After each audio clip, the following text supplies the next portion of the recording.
أن لا إله إلا الله وحده لا شريك له إياه نعبد وإياه نستعين وأشهد أن سيدنا محمدا عبده ورسوله المبعوث رحمة للعالمين سبحانك لا علم لنا إلا ما علمتنا إنك أنت العليم الحكيم قال رب اشرح لي صدري ويسر لي أمري واحلل عقدة من لساني يفقه قولي رب آت نفسي هداها وزكها أنت خير من زكاها أنت وليها ومولاها ثم أما بعد.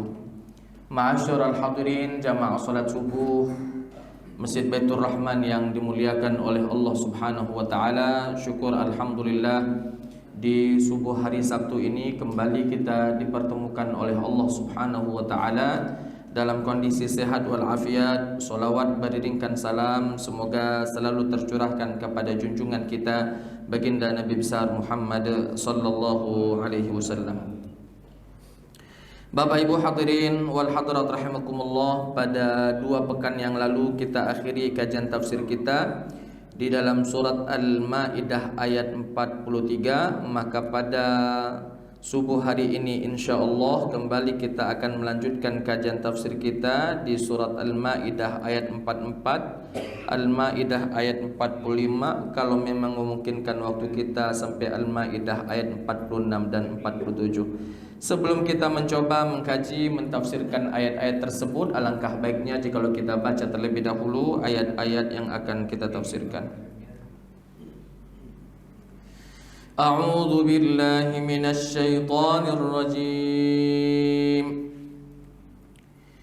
Bismillahirrahmanirrahim. Inna أنزلنا التوراة فيها هدى ونور يحكم بها النبيون الذين أسلموا للذين هادوا والربانيون والأحبار بما استحفظوا من كتاب الله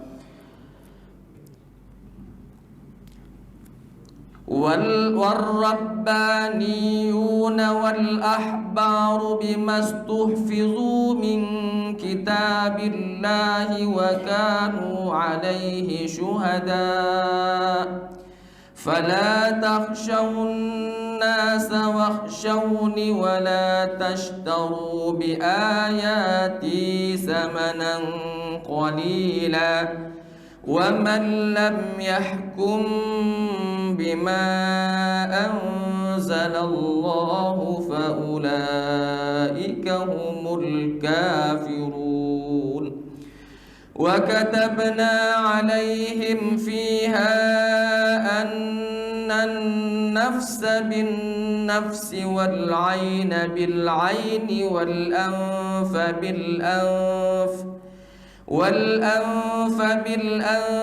والأذن بالأذن والسن بالسن والجروح قصاص فمن تصدق به فهو كفارة له ومن لم يحكم بما أنزل الله فأولئك هم الظالمون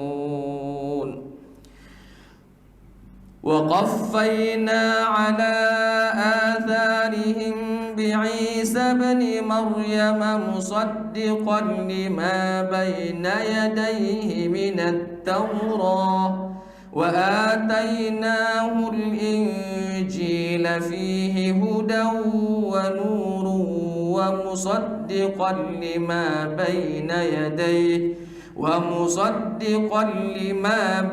يديه من التوراة وهدى وموعظة للمتقين وليحكم أهل الإنجيل بما أنزل الله فيه ومن لم يحكم بما أنزل الله فأولئك هم الفاسقون Ma'asyiral hadirin jamaah salat subuh Masjid Baitur Rahman yang dimuliakan oleh Allah Subhanahu wa taala.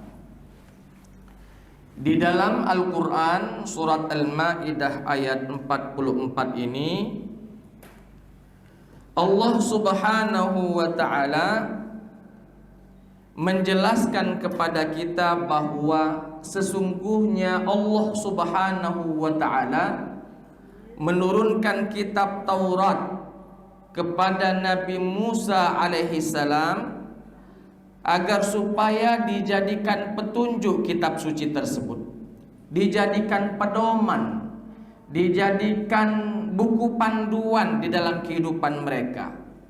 Yang mana kitab Taurat tersebut fiha hudaw wa nur. Di dalam kitab Taurat ada petunjuk di dalamnya, sekaligus ada cahaya yang menyinari kehidupan mereka. Lalu Allah Ta'ala mengatakan kitab Taurat ini bukan hanya dipakai oleh Nabi Musa saja untuk menegakkan hukum-hukum Allah di zamannya, tapi kitab Taurat ini digunakan oleh nabi-nabi setelah Nabi Musa alaihi salam. Sebelum datang kitab yang lainnya, sebelum datang kitab Injil, maka kitab ini sebagai petunjuk juga bagi para nabi-nabi yang datang setelah Nabi Musa alaihi salam. Warabbaniyuna wal ahbar. Begitu juga orang-orang alim pengikut Yahudi, begitu juga orang-orang para pemuka masyarakatnya, para pemuka agamanya, al-ahbar. Mereka pun memutuskan hukuman-hukuman yang ada di dalam kitab suci Taurat tersebut. Maka kata Allah Subhanahu wa taala, "Fala takhshawun nasa." Jangan pernah takut kepada manusia untuk menegakkan hukum Allah. Wakhshawni, dan takutmu itu cukup hanya untukku, kata Allah. Takutlah kalian kepadaku, jangan takut kepada manusia. Wala tashtaru bi ayati samanan qalila. Jangan pernah menukarkan ayat-ayat Allah dengan harga yang murah, dengan harga yang sedikit. Wa man lam yahkum, barang siapa yang tidak mengambil hukum bima anzalallah, atas apa yang Allah turunkan, faulaika humul kafirun, maka dia termasuk orang-orang kafir. Kalau di ayat selanjutnya disebutkan faulaika humuz zalimun, di ayat selanjutnya disebutkan faulaika humul fasikun. Jadi kafirun, zalimun dengan fasikun, yang tidak melaksanakan perintah Allah Subhanahu wa taala.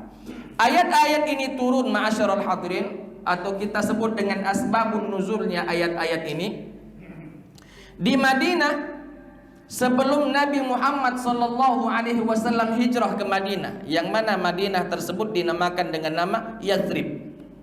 Di Madinah ada dua kelompok Yahudi besar, ada dua kelompok orang-orang yang beragama Yahudi di kota Madinah. Pertama Bani Quraidah, yang kedua Bani An-Nadir. Kedua kelompok ini, Bapak Ibu, kedua suku ini tidak pernah cocok. Awak sama-sama agamanya, sama-sama akidahnya, tapi tidak pernah cocok, selalu bertengkar. Selalu ada pembunuhan di antara mereka, selalu ada pertengkaran di antara dua suku ini. Masalahnya Bapak Ibu, ketika kedua-duanya ini bertemu, karena ada di antara mereka yang mengatakan kami mulia dibandingkan kamu, bahasa kita tuh kami keturunan raja, kamu bukan. Nah itulah kurang lebih. Kami orang yang mulia, kamu orang yang di bawah kami kedudukannya, status level sosialnya kamu di bawah kami. Nah di kota Madinah sebelum Nabi Muhammad sallallahu alaihi wasallam hijrah, terjadi hukum yang namanya ketika orang yang mulia membunuh orang yang tidak mulia, maka kafaratnya atau bahasa kita bayarannya, tebusannya, kisosnya adalah ketika dia ingin membayar cukup dengan 50 wisak. Kalau kita ini kita anggapkan saja cukup dengan 50 ekor onta. Kalau yang membunuh orang yang mulia, yang dibunuh orang yang di bawah level sosialnya. Tapi kalau yang membunuh orang yang levelnya rendah, membunuh orang yang levelnya tinggi, uang bawahan membunuh atasan, bahasa kita. Nah ini 2 lipat sanksinya.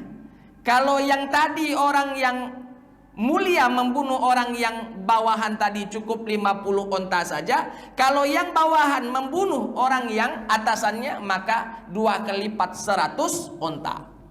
Ini tradisi ini berlaku sampai Nabi Sallallahu Alaihi Wasallam datang ke kota Madinah lalu meluruskan, membuatkan hukum adil seadil-adilnya. Yang mana di dalam kitab Taurat itu ada, di dalam kitab Injil ada, bahkan nantinya Quran diturunkan sama. Ya, kalau kisos yang membunuh maka hukumannya dibunuh. Ketika dimaafkan maka dia membayar kafar, membayar diat bahasa kita. Tinggal bagaimana kedua belah pihak. Bapak Ibu hadirin wal hadirat rahimakumullah. Padahal di kitab suci mereka, di dalam kitab Taurat mengatakan orang yang membunuh maka hukumannya kisos. Hukumannya kisos, adil bagi pelaku, adil juga bagi keluarga korban. Begitu juga kalau memang seandainya ingin membayar kafarah, maka dengan adil. Jangan yang kaya ketika membunuh miskin dikit diunjuknya, ketika yang miskin membunuh orang yang atasannya, maka dendanya lebih besar, 2 kali lipat dibandingkan apa yang diberikan kepada orang-orang yang kaya. Maka karena ada hukum ini di dalam Taurat, Allah Subhanahu wa taala menjelaskan, "Wa man lam yahkum bima anzalallah." Kalau tidak mau mengikuti hukum yang Allah telah turunkan kepada kalian, faulaika humul kafirun, maka dia termasuk orang-orang yang kafir. Dia termasuk orang-orang yang kafir. Kenapa dikategorikan kafir di sini? Karena sama saja dia menolak produk Allah. Dia menolak hukum Allah, dia menolak keputusan Allah. Keputusan Allah adalah membunuh, balasannya dibunuh. Seandainya pun harus membayar diat, maka berlaku adillah. I'dilu huwa aqrabu littaqwa. Berbuat adillah kalian karena sesungguhnya adil itu lebih dekat daripada ketakwaan, lebih dekat kepada ketakwaan kepada Allah Subhanahu wa taala. Makanya mereka dikategorikan orang-orang kafir karena dengan sengajanya dia meninggalkan hukum-hukum yang telah Allah Subhanahu wa taala turunkan kepada mereka di dalam kitab Taurat. Lalu mereka membuat hukum-hukum lain, hukum tandingan selain hukum Allah Subhanahu wa taala. Bapak Ibu hadirin wal hadirat rahimakumullah. Makanya ayat selanjutnya, ayat 45 ya, di dalam surat Al-Maidah ini Allah tegaskan, wa katabna alaihim, kami telah putuskan, kami telah wajibkan, kami telah perintahkan kepada mereka, annan nafsa fiha, di dalam kitab Taurat, annan nafsa bin nafsi, orang yang membunuh ya balasannya dibunuh, wal aina bil aini, orang yang mencederai mata seseorang maka balasannya matanya pun dicederai. Wal anfa bil anfi, orang yang mencederai hidung seseorang maka hidungnya pun akan dicederai. Wal uzuna bil uzuni, orang yang mencederai telinga seseorang maka telinganya pun akan dicederai. Wasinna bis sinni, orang yang memecahkan gigi seseorang maka giginya pun akan dipecahkan. Wal juruha qisas, apapun bentuk lukanya ada qisasnya, ada balasannya. Faman tasaddaqa bihi, bagi orang-orang yang tasaddaqa bihi, maksudnya adalah memaafkan. Barang siapa orang lain melakukan kesalahan kepadanya lalu tasaddaqa bihi, dia maafkan apa yang dilakukan orang lain atas dirinya. Misalnya keluarganya dibunuh lalu dia maafkan, tidak perlu diperpanjang. Atau mungkin matanya dipukul, tak perlu diperpanjang, dimaafkan. Hidungnya, telinganya diintimidasi, dipukul oleh orang, maka tidak perlu diperpanjang. Maka kata Allah, faman tasaddaqa bihi, bagi orang-orang yang tidak mau memperpanjang masalah ini, bersedekah dengan apa yang orang lain lakukan kepadanya, fahuwa kafaratullah, itu adalah salah satu cara untuk menghapuskan dosa, kafaratullah. Maka memaafkan Bapak Ibu, sesakit apapun yang kita rasakan, ketika kita memaafkan, yakin Allah akan membalasnya dengan menghapus dosa-dosa kita. Semakin sakit yang kita rasakan lalu kita maafkan, maka semakin banyak insya Allah dosa-dosa yang dikafarah, yang dihapuskan oleh Allah Subhanahu wa ta'ala. Maka di dalam ayat ini mengatakan, kalau memang dia memaafkan, maafkan. Walaupun di dalam surat Al-Baqarah Allah Subhanahu wa taala berfirman, "Walakum fil qisasi hayatun ya ulil albab." Ya, sesungguhnya di dalam hukum qisas itu ada jaminan kehidupan. Ada jaminan kehidupan bagi orang-orang yang memiliki akal. Bapak Ibu, kenapa di zaman sekarang nyawa murah sekali? Kenapa di zaman sekarang pembunuhan di mana-mana? Bukan hanya musuh satu membunuh musuh yang lainnya, bahkan keluarga sendiri saling bunuh. Kakak membunuh adiknya, adik membunuh kakaknya, anak membunuh bapaknya, bapak membunuh anaknya, anak membunuh ibunya, suami membunuh istrinya, istri membunuh suaminya. Ini ada apa ini? Ini perlu kita renungi, perlu kita introspeksi. Ada apa ini? Salah satu jawabannya Bapak Ibu, karena terlalu murah harga nyawa di tengah-tengah masyarakat kita sekarang. Cukup 4 tahun penjara selesai, bebaslah itu. Cukup 5 tahun penjara selesai, bebaslah itu. Tidak ada lagi sangkut pautnya tentang hukum pembunuhan. Bahkan kalau dia politisi boleh melok nyalon lagi. Tidak ada tidak adil antara apa yang dia lakukan dengan keputusan yang diputuskan atas dirinya. Makanya murah sekali harga nyawa sekarang. Mohon maaf Pak, tetijak dikit kaki nih ujah. Ya, tetijak kaki dikit, dak katilah Islam. Mohon maaf Pak, kaki Bapak ngijak kaki saya. Mohon maaf kalau bisa dipindahkan kakinya. Dak kati Islam itu. Dak kati. Nijak padahal tidak sengaja nijak ini. Apalagi tahun 90-an pisau masih di pinggang Pak. Tahun 90-an waktu saya masih SD, pisau di pinggang. Ngeri nian gitu Pak, melakukan kesalahan sesip dikit, pisau di pinggang itu langsung cucuk, langsung mendarat ke perut tanpa ngomong. Aman sekarang alhamdulillah pisau di pinggang sudah jarang, kecuali di dusun nak ke kebon pisau di pinggang. Tapi kalau di kota lah jarang, teko di mobil lagi tidak berani bawa senjata tajam. Kenapa? Karena ada ketika kedapatan bisa kena tilang. Bapak Ibu hadirin wal hadirat rahimakumullah. Di dalam Al-Qur'an disebutkan walakum fil qisasi hayat. Di dalam hukum qisas ada jaminan kehidupan. Orang Pak kalau tahu bahwa pembunuh akan dihukum dengan dibunuh, asli ribuan kali dia berpikir untuk membunuh orang. Ngapa? Karena dia kepengen hidup. Dia tidak ingin dibunuh.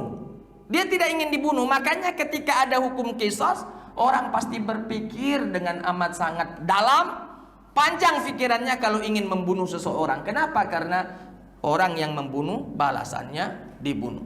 Sama seperti pencurian Pak. Kenapa kita, lingkungan kita, tempat kita, bahkan negara kita seakan-akan biasa mencuri itu. Biasa mencuri itu. Kalau anak-anak kecil atau orang-orang pasar biasa mencopet, itu biasa. Biasa. Kalau orang-orang yang berdasi biasa itu korupsi, biasa. Bahkan mohon maaf ada ada ungkapan saat ini, kalau kamu menjabat tak korupsi, buyan. Ada ungkapan seperti itu Pak. Kalau kamu menjabat tidak dapat apa yang kamu duduk tadi, ya. Dak pacak main cantik bahasa kita. Ya main dak cantik asli KPK mantak kamu. KPK nangkap kamu.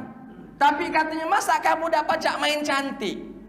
Coba anggaran dibengkakkan dikit, sekian seharusnya, lalu diajukan sekian, maka sisanya kok ambil main cantik. Makanya ada ungkapan sekarang, buyan kalau kamu duduk di satu tempat, dak pacak korupsi di tempat itu dengan cantik, dengan main cantik. Ini kan tidak normal lagi kehidupan kita. Kenapa? Karena tadi tidak ada istilah hukum yang adil. Coba kalau betul-betul dipraktekkan, sekian juta sudah masuk nisabnya, potong tangannya. Oh ya asli, tidak main-main Pak. Siapa berani? Ini waya-waya 4 tahun penjara, 3 miliar, 3 tahun, 1 miliar setahun. Tidak apa-apa, penjara baik. Penjara baik 3 tahun, sudah itu 3 miliar dapat. 3 miliar itu tidak tahu ditaruhnya di mana, ketika diusut kemana duitnya, tidak tahu lagi. Tidak tahu lagi. Banyak orang yang berpikir singkat seperti itu Pak, berpikir pendek begitu. Tidak berpikir bahwa setiap apa yang dia kerjakan akan dipertanggungjawabkan. Bukan hanya di depan atasan kita, bukan hanya di depan pemerintah, tapi kita akan pertanggungjawabkan di hadapan Allah Subhanahu wa taala. Di depan Allah kita pertanggungjawabkan. BPK kita mohon maaf Pak, tidak seberapa dibandingkan BPK Allah taala. KPK kita tidak ada apa-apanya dibandingkan KPK Allah Subhanahu wa taala. Tidak ada apa-apanya apa yang kita miliki. Karena semua yang Allah miliki lengkap. Data punya, saksi punya. Kalau tidak katik saksi yang nyingok, mulut dikunci, tangan jadi saksi, kaki berbicara. Tangan berbicara, kaki jadi saksi. Nak kemana lagi? Saksi semuanya. Al-yawma nakhtimu ala afwahihim wa tukallimuna aydihim wa tashhadu arjuluhum bima kanu yaksibun. Pada hari itu mulut kami kunci, tangan disuruh ngomong, kaki bersaksi. Walaupun tidak ada saksi yang melihatnya, diri kita bersaksi atas diri kita sendiri. Na'udzubillah summa na'udzubillah. Makanya disebutkan di sini Bapak Ibu, ya, wa katabna 'alaihim fiha anna an-nafsa bin-nafsi wal 'aina bil-'aini wal anfa bil-anfi wal uzuna bil-uzuni was sinna bis-sinni wal juruha qisas. Kami telah tetapkan, kami telah wajibkan, kami telah putuskan di dalam kitab Taurat bahwa orang yang membunuh balasannya dibunuh, orang yang mencederai mata seseorang maka matanya akan dicederai, yang mencederai hidung orang, yang mencederai telinga orang, yang memecahkan gigi orang, maka semuanya akan dibalas serupa sama seperti apa yang dia lakukan. Bahkan disebutkan wal juruha qisas, dan segala tubuh yang mengalir darah ada lukanya, ada kisosnya, ada ada balasan yang setimpal bagi mereka. Makanya kata Allah Ta'ala, ketika sudah disampaikan itu tapi dia bersedekah, dia memaafkan kepada pelaku dari pelaku yang jahat kepada dirinya, fahuwa kafaratullah, maka dia akan mendapatkan penghapusan dosa Bapak Ibu. Kalau kita mengikhlaskan, kalau kita memaafkan. Sesakit apapun luka, sedalam apapun luka, sesakit apapun perasaan kita kepada seseorang, maka lebih baik kita memaafkannya. Kenapa? Karena ketika kita memaafkannya, maka dosa-dosa yang kita lakukan akan dihapus oleh Allah. Karena apa? Karena memaafkan tersebut adalah kafarah, sebagai penghapus dosa bagi mereka, bagi korban pelaku dosa. Wa man lam yahkum bima anzalallah, kata Allah Ta'ala, barang siapa yang tidak mau berhukum, tidak mau menjadikan hukum-hukum Allah menjadi hukumnya atas apa yang Allah turunkan kepada mereka, faulaika humuz zalimun, maka dia termasuk yang zalim. Dia termasuk orang yang zalim. Dia tahu bahwa hukum Allah lah yang sempurna, hukum buatannya jauh dari kesempurnaan, tapi masih saja dia memilih hukum yang tidak sempurna, lalu meninggalkan hukum yang sempurna dari Allah Subhanahu wa ta'ala. Apalagi kalau mereka tidak disebut dengan kalimat zalim. Tahu mana lemak, mana tidak, milih yang tidak lemak. Tahu mana yang sempurna, mana yang tidak, padahal dia pacak mengambil yang sempurna, tapi dia alihkan, dia tutup yang sempurna, dia tinggalkan, malah memilih yang penuh dengan kecacatan dan lain sebagainya. Maka dia disebut dengan orang yang zalim. Wa qaffayna ala atharihim bi Isa bin Maryam, kata Allah Ta'ala, kami mengirimkan nabi-nabi kepada mereka dari zaman Nabi Musa sampai ke zaman Nabi Isa, tidak putus-putus itu. Wa qaffayna ala atharihim bi Isa ibni Maryam. Kami kirim para nabi kepada mereka semenjak Nabi Musa sampai ke Isa bin Maryam, musaddiqan lima baina yadayhi minat Taurah. Para nabi, para rasul utusan Allah tersebut musaddiqan, mereka membenarkan atas apa yang ada di dalam kitab Taurat, kebenaran yang ada di dalam kitab Taurat itu. Tadi di awal saya sampaikan kitab Taurat ini bukan hanya menjadi pedoman Nabi Musa, tapi menjadi pedoman ke seluruh para nabi yang Allah utus setelah Nabi Musa sampai ke Nabi Isa. Sampai ke Nabi Isa. Karena setelah Taurat, Injil diturunkan. Tak kata kitab suci lain. Maka Taurat ini setelah dipakai oleh Musa, dipakai lagi oleh Nabi selanjutnya, dipakai lagi Nabi selanjutnya, dipakai lagi Nabi selanjutnya, sampai ke Nabi Isa. Kenapa? Karena Nabi Isa Allah turunkan kitab Injil kepada Nabi Isa alaihi assalam. Maka kata Allah, para nabi, para rasul yang Allah utus tersebut dari zaman Musa ke zaman Isa, Allah Ta'ala mengatakan musaddiqan lima baina yadayhi minat Taurah. Mereka semuanya membenarkan atas kebenaran yang ada di dalam kitab Taurat tersebut. Artinya mereka ini menjalankan, mempraktekkan hukum-hukum Allah yang ada di dalam kitab Taurat pada kehidupan sehari-hari mereka. Musa mempraktekkannya kepada umatnya, nabi lain mempraktekkannya sampai ke Nabi Isa alaihissalam. Wa atainahul injila, kemudian kami turunkan kitab Injil kepada Isa, fihi hudan wa nur. Di dalam Injil pula ada petunjuk dan ada cahaya. Nah, sama seperti tadi disebutkan inna anzalna taurata fiha hudan wa nur. Di sini juga kami turunkan kitab Injil, di dalam kitab Injil ada petunjuk dari Allah dan cahaya. Petunjuk, ya petunjuk. Cahaya di situ maksudnya apakah kitab sucinya bercahaya? Tidak. Maksud cahaya di situ adalah karena kitab suci ini ketika dipraktekkan, ketika dijadikan pedoman, tadinya zamannya zaman jahiliyah, zamannya zaman kegelapan. Zaman kegelapan dalam artian dipenuhi dengan dosa, dipenuhi dengan kemaksiatan, dipenuhi dengan kezaliman dan lain sebagainya. Ketika kitab Taurat, kitab Injil dilaksanakan, maka seakan-akan ada cahaya terang menyinari kehidupan mereka, sehingga mereka tahu yang mana halal, yang mana haram. Yang halal mereka gunakan, yang halal mereka ambil, yang halal mereka makan, yang haram mereka tinggalkan sepenuhnya. Itu maksud cahaya, menyinari, menerangi kehidupan mereka supaya bisa mentelaah mana yang benar, mana yang salah, mana yang hak, mana yang batil, mana yang halal, mana yang haram. Bapak Ibu hadirin, Allah Ta'ala mengatakan wa atainahul injila fihi hudaw wa nur, dan kami turunkan pula kitab Injil kepada Nabi Isa. Di dalam kitab Injil fihi hudaw wa nur, di dalamnya ada petunjuk dan cahaya dari Allah. Musaddiqan lima baina yadayhi minat Taurah. Coba lihat, kata Allah Injil pun kami turunkan membenarkan atas apa yang ada di dalam Taurat. Artinya Injil turun tidak nyala ke Taurat. Memang Taurat mah ini, memang Taurat mah ini, memang Taurat. Tidak. Injil diturunkan, bahkan Injil membenarkan kebenaran yang ada di dalam kitab Taurat.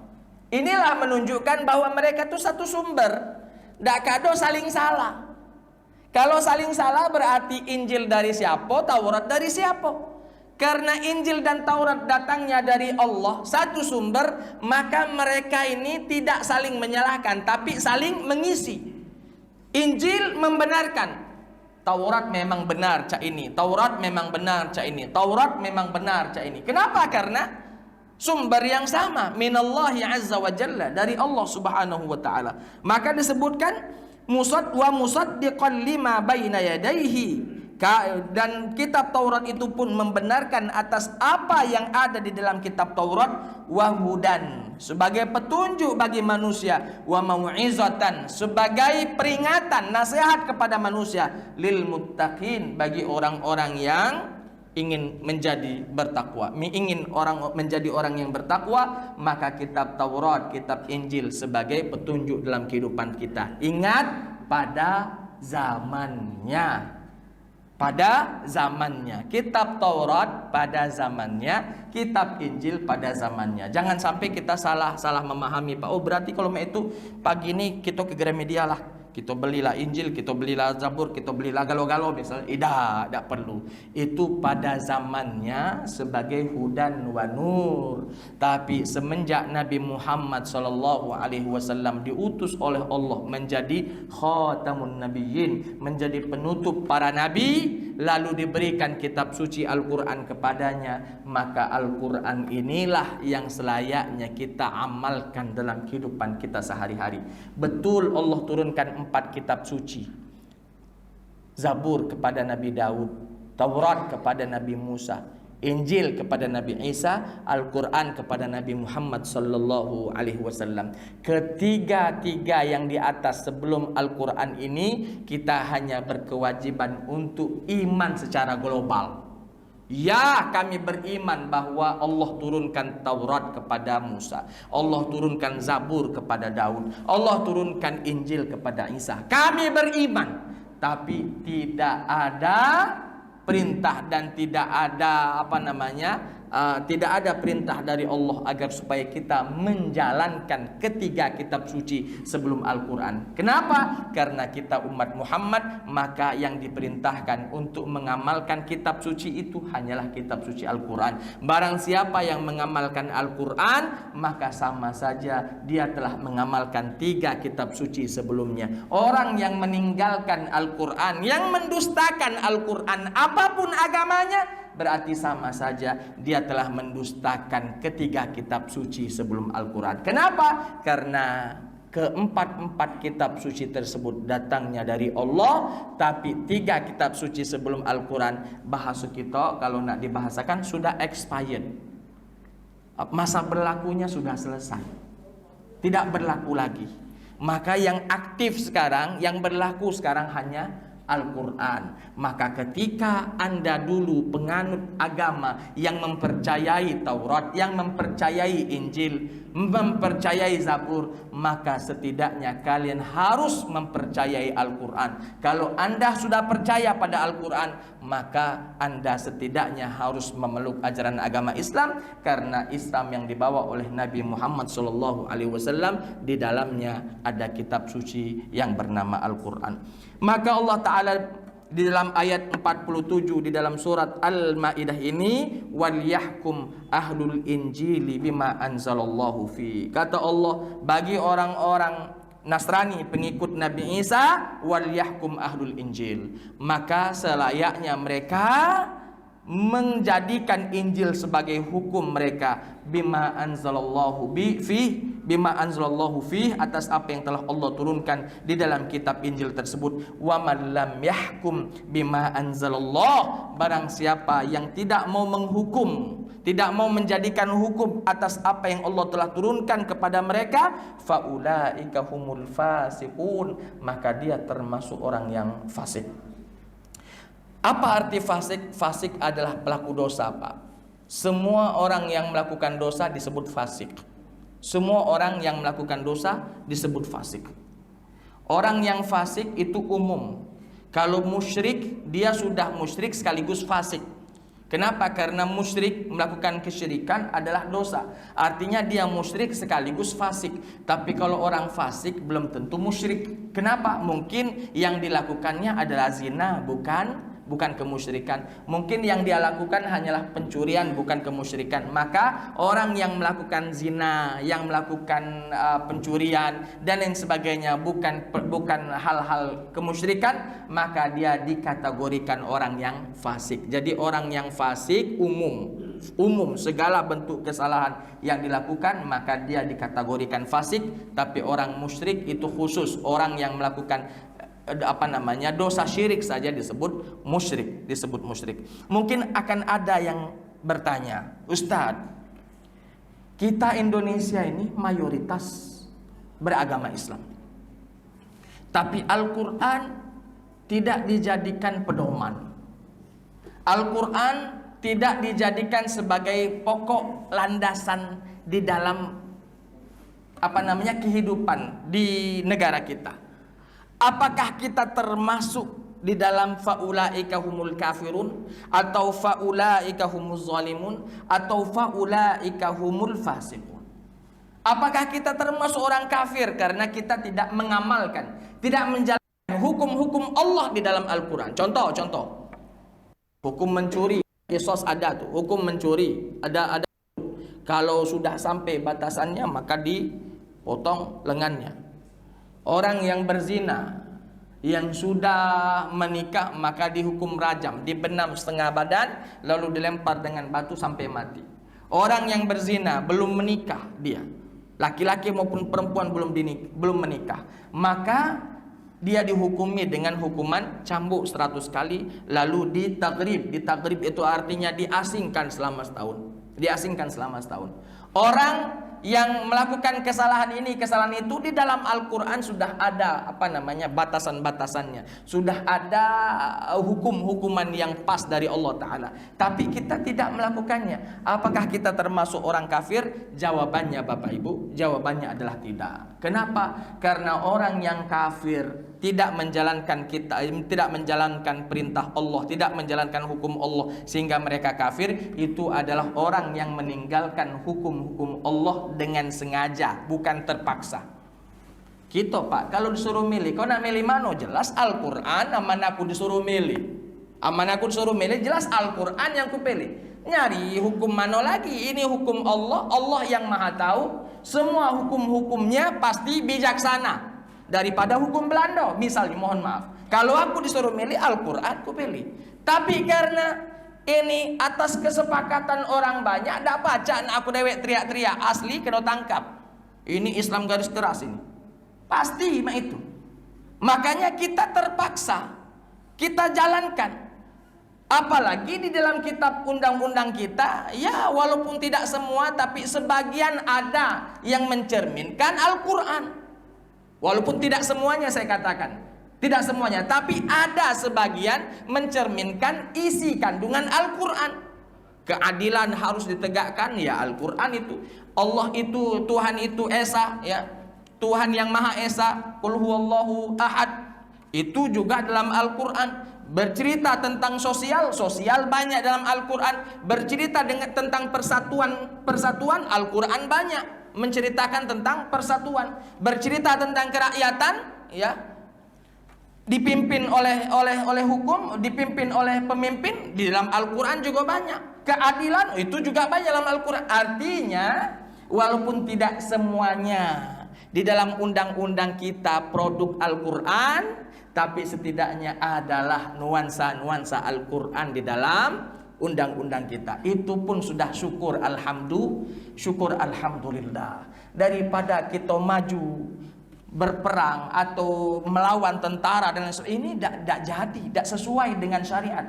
Nabi mengatakan harus kalian taat dan patuh kepada pemimpinmu, walaupun pemimpinmu dari hamba sahaya mengambil semua harta-hartamu, taatilah mereka. Sudah, tidak baca lagi. Cuman tadi karena kita demokrasi, ada cara kita untuk agar supaya nilai-nilai Al-Quran bisa semakin banyak dalam undang-undang kita, bisa menjadi produk undang-undang Al-Quran, nilai-nilai. Makanya pilihlah pemimpin-pemimpin yang kira-kira pro dengan agama.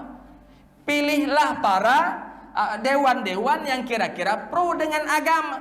Cari kira-kira partai apalah kira-kira yang akan menyampaikan aspirasi aku tentang agama. Ini kira-kira aku pahami, ini aku percaya, pilih. Jangan gara-gara duit 100.000 ya serangan pajar lalu berubah. Nah ini kita juga memiliki peran Pak. Makanya di dalam Al-Quran Allah berfirman bahwa ketika kita ingin, Allah Ta'ala tidak akan merubah kondisi satu kaum apabila kaum tersebut tidak mau merubah, tidak mau berusaha merubah diri mereka sendiri. Maka ketika kita ingin merubah, maka rubahlah mulai dari kita, dari keluarga kita, dari lingkungan terdekat kita. Nanti kan melebar, dan insya Allah kalau sudah melebar jauh, maka dengan mudahnya insya Allah Allah Ta'ala akan berikan taufik dan hidayahnya kepada orang-orang yang menjalankan roda kepemimpinan agar supaya mereka menghukumi dengan hukum yang telah Allah Subhanahu wa Ta'ala turunkan kepada kita sebagai umat Nabi Muhammad. Jadi kita tidak dikategorikan orang kafir Pak, karena kita tidak mengamalkan apa yang ada di dalam Al-Quran. Cuman tadi kita disebut ya di sini setidaknya masuk pada kategori zalimun dengan fasikun. Kalau kafirun insya Allah tidak. Kenapa? Karena kita tidak dengan bahagia, aku bahagia, hukum cak ini, tak kati hukum potong tangan. Nah yang berbahagia seperti itu mungkinlah dia termasuk orang yang kafir. Tapi kalau kita kan tidak berbahagia, kita kepengen kalau suruh milih hukum Al-Quran, hukum Allah yang kita jalankan. Karena ini terpaksa kita kita harus menjalankan apa yang telah menjadi keputusan bersama. Maka bismillah kita insya Allah tidak termasuk di perihal kafirun. Tapi kalau masih saja kita tidak mengamalkan, setidaknya pada diri kita dan keluarga kita lah, maka kita disebut zalimun dan fasikun. Contoh Pak, contoh. Di dalam Al-Quran disebutkan bahwa kita diperintahkan untuk berlaku adil. Kan keadilan itu tidak mesti pemerintah yang cekok itu adil tidak perlu. Cukup keadilan kita yang mendirikannya dalam kehidupan rumah tangga kita. Kita punya ada beberapa anak, maka dengan anak-anak kita tadi kita pun berlaku adil. Walaupun adilnya bukan artinya sama rata, karena sama rata belum tentu dimaknai adil. Contoh, saya punya anak, satu umur 10 tahun, satu umur baru 2 bulan, dak kado duit jajan samu. Mungkin misalnya yang 10 tahun kunjuk per hari 10.000. Dak kado anak aku yang 2 bulan ini kunjuk juga 10.000. Ngapo dia berjajan dak baca? Jadi keadilan bukan artinya rata. Keadilan bukan artinya sama. Adil itu meletakkan sesuatu pada tempatnya. Kakaknya perlu duit ongkos pergi sekolah, besak ke duit jajannya. Adiknya belum kemana-mana, berjajan lagi belum pacak, berarti sudah. Itu bentuk keadilan yang diinginkan oleh Allah Ta'ala. Jadi keadilan bukan rata, bukan sama. Kalau kita nak nyamu ke galau Pak, segalanya kayo galau, tak kejadi. Karena memang sudah sunnatullah. Ada yang Allah tetapkan menjadi orang yang kaya, ada orang yang Allah tetapkan menjadi orang yang cukup saja, tidak sampai kaya raya, ya rumahnya bertingkat-tingkat, mobil mengkilat, ya 3 cantik memikat misalnya, ya tidak mesti. Ya yang penting tadi semuanya rata. Kalau yang kaya pacak semakin kaya, kenapa yang miskin tidak naik sedikit lebih kaya? Kalau yang kaya makan, ngapo yang miskin tidak makan, harus makan galo-galo. Itu bentuk keadilan yang diinginkan oleh Allah. Bapak Ibu hadirin hadirat rahimakumullah, ada 2 menit sebelum waktu syuruk tiba. Atulah syuruk 2 menit lagi insyaallah. Memang ada yang ingin dari apa-apa yang telah disampaikan, dipersilahkan Bapak Ibu. Silahkan Pak.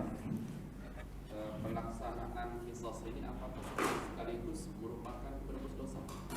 Ya. Orang dibunuh. Nah, dibunuh jadi yang bunuh tadi itu sudah lepas dosa. Baik. Sebelum masuk ke situ, saya ingin mengatakan bahwa hukum kisos ini tidak boleh dilakukan per individu. Haruslah atas keputusan hakim pengadilan. Tak boleh misalnya anak kita membunuh orang, sini kau juga harus dikisos. Lalu kita yang mengkisos anak kita sendiri. Tak jadi, harus atas keputusan pengadilan. Sudah diputuskan pengadilan ini harus dikisos, hukumannya kisos baru dikisos. Jadi itu poin pertama yang ingin sampaikan. Yang kedua, apakah hukum kisos itu adalah penebus dosa bagi pelaku? Ya, penebus dosa bagi pelaku. Orang yang berzina, Pak, orang yang berzina, ketahuan kedapatan berzina, lalu dihukumi dengan hukum rajam bagi yang sudah menikah, dihukumi dengan hukum cambuk bagi yang bujang gadis. Ini adalah pelebur dosa yang dia lakukan. Ketika sudah dihukum di dunia, maka Allah Subhanahu wa taala memaafkannya, tidak lagi memberikan hukuman di akhirat karena dia sudah mendapatkan hukuman di dunia. Jadi orang yang misalnya dikisos membunuh, maka hukumannya dibunuh, maka Allah maafkan dosanya karena sudah dia tebus dosa membunuh dengan dia dibunuh. Orang yang melakukan perzinahan, dia sudah menikah melakukan perzinahan, maka dirajam. Kalau tidak dirajam, Allah Ta'ala akan menuntutnya di akhirat karena sudah dibayar di dunia, sudah ditebus di dunia, maka tebusan itu sudah cukup, artinya di akhirat sudah tidak lagi. Makanya kalau disuruh milih, Pak, mohon maaf, kalau disuruh milih, lemaklah nebus di dunia dibandingkan nebus di akhirat.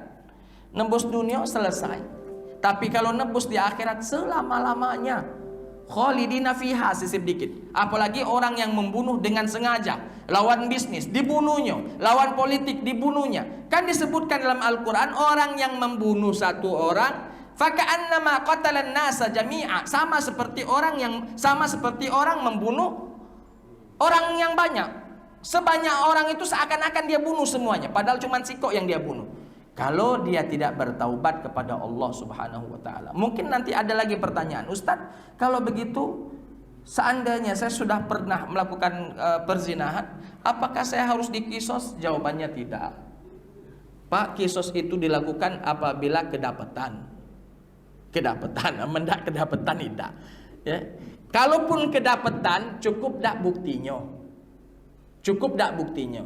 Kalau dia tidak cukup bukti, tidak pacak dikisos, kecuali dia melapor, mengaku. Sama seperti kejadian ada sahabiah, ada wanita di zaman Nabi SAW datang mengadu kepada Nabi, ya Rasulullah, aku telah berzina. Aku telah berzina. Kata Nabi, baliklah. Datang lagi, ya Rasul, putuskanlah putusan kepadaku, aku telah berzina. Kata Nabi, baliklah. Ya Rasul, putuskan kepadaku, aku telah berzina. 3 kali. Kata Nabi SAW, sudah, mak ini baik, kau kurajam, tapi baliklah dulu, selesaikanlah dulu kehamilanmu ini. Lahirkanlah dulu anak yang kau lahirkan. Anak yang kau kandung, lahirkan dulu. Sudah dilahirkan, hari ini dilahirkan, hari ini datang kepada Nabi, ya Rasul, anak yang kukandung sudah lahir, putuskanlah putusan kepadaku. Maksudnya kisos laku, selesai, aku kepengen sampai di sini baik dosa aku, jangan sampai ku bawa sampai di akhirat. Kata Nabi SAW, baliklah dulu, susuilah dulu anak kau ini selama 2 tahun. Susuilah dulu anak ini selama 2 tahun.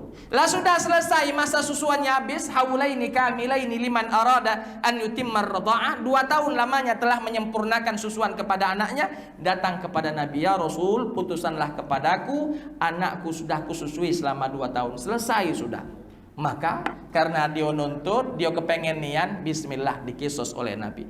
Kalau seandainya tanpa ada bukti, mohon maaf, kalaupun kedapatan tapi tidak ada bukti yang cukup, misalnya bukti cuman sikok wong nyengoknya, tidak jadi, Pak. Bukti perzinahan itu minimal 4. Minimal 4. Bukti perzinahan minimal 4. Dan keempat-empat ini laki-laki semua. Ustadz, kami ada 3 laki-laki, sikok perempuan, kurang sikok lagi berarti. Cari perempuan 1 lagi menjadi saksi yang betul-betul melihat, baru bisa menjadi 4. Kenapa? Karena satu laki-laki dihukumi dengan 2 perempuan. Jadi pertanyaannya tadi, apakah proses kisos dan lain sebagainya tadi ketika dilaksanakan adalah pelebur dosa, tidak akan lagi dituntut di akhirat? Jawabannya iya. Jawabannya iya. Itu adalah pelebur dosanya ketika dia dikisos, dibunuhkah atau dirajamkah, itu adalah pelebur dosanya, maka di akhirat nanti tidak lagi Allah tuntut dengan kesalahan yang sama. Kenapa? Karena dia sudah menebusnya di kehidupan dunianya. Wallahu a'lam bissawab. Ada yang lain? Sudah masuk? Bismillah, bismillah. Itu yang ketahuan. Kalau yang tidak ketahuan, Tadi yang tidak ketahuan cukup dengan taubatan nasuha. Taubatan nasuha, bertaubat kepada Allah Ta'ala. Pak, dosa paling besar itu syirik. Dosa paling besar itu syirik. Dosa syirik pun diampuni apabila kita memohon ampunan. Apalagi mohon maaf, bukan ini ngecik ke dosa. Bukan ini ngecik ke dosa. Dosa paling besar yang namanya syirik saja Allah ampuni, apalagi mohon maaf membunuh, menzina dan sebagainya. Tapi ingat, taubatan nasuha. Taubatan nasuha apa artinya?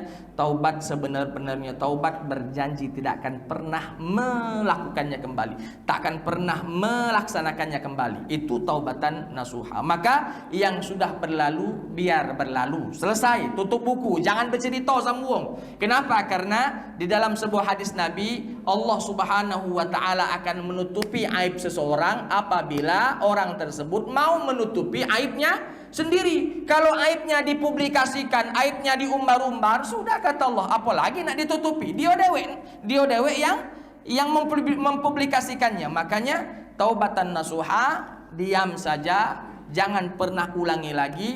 Perbanyak memohon ampunan kepada Allah Subhanahu wa taala, taubat setiap saat dengan atas apa yang dulu kita laksanakan, sekaligus perbanyak pahala-pahala yang lain. Karena di dalam Al-Qur'an disebutkan innal hasanat yuzhibnas sayyiat. Sesungguhnya kebaikan-kebaikan, pahala-pahala yang kita lakukan akan mengikis dosa-dosa yang dulu kita kerjakan. Wallahu taala a'lam bissawab.